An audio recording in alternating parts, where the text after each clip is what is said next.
We're basically saying, the individual is the primary unit that needs to be addressed so that we can be better at communality, and working together towards a better future, right? So we're not ignoring the idea of working as groups. We're trying to enhance, the efficacy of group work by initially, looking at the individual and cultivating self-awareness and self-management in one another.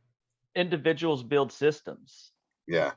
and that's another distinction between, kind of what Wesley Yang and we're referring to as the successor ideology is it is just built on this constant state of destruction and not any building. And we're talking about building. And we believe that you begin building with each individual within their heart and mind, and thinking Yep. about neuroplasticity, just the mere fact that we become what we practice, Right. whether we want to realize that or not. On a pure basis individual level, we all become what we practice, and what we are encouraging the practice of, our dignity, and we break that down into really seeing the commonalities beneath our biologies and understanding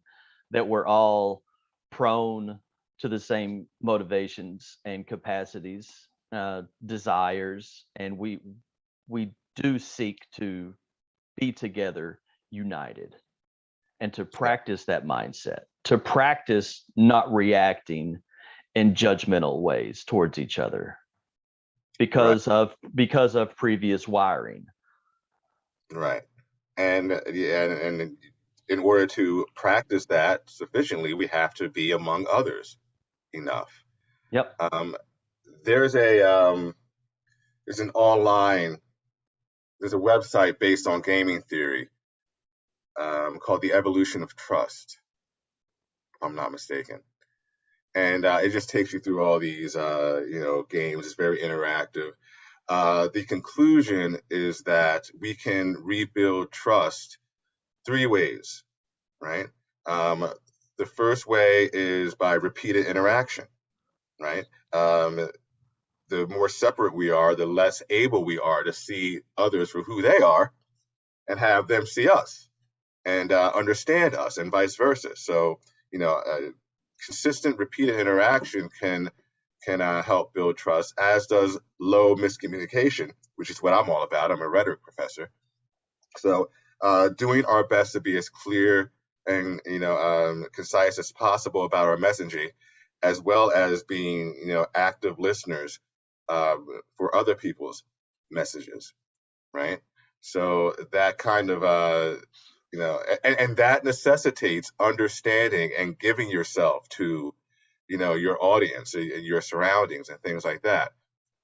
The last issue is a we attitude, a win-win attitude versus a us them attitude, or a win-lose attitude. And in order to have a win-win attitude, you kind of have to expand your concept of we to incorporate the people who you saw as the capital O other initially. So all these things necessitate an appreciation for communality.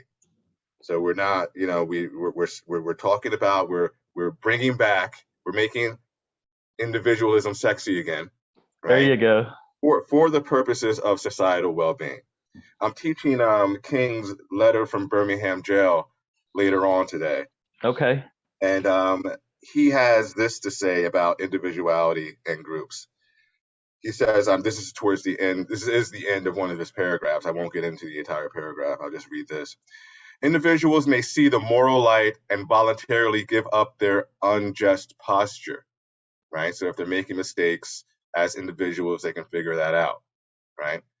But as Reinhold Niebuhr has reminded us, groups tend to be more immoral than individuals.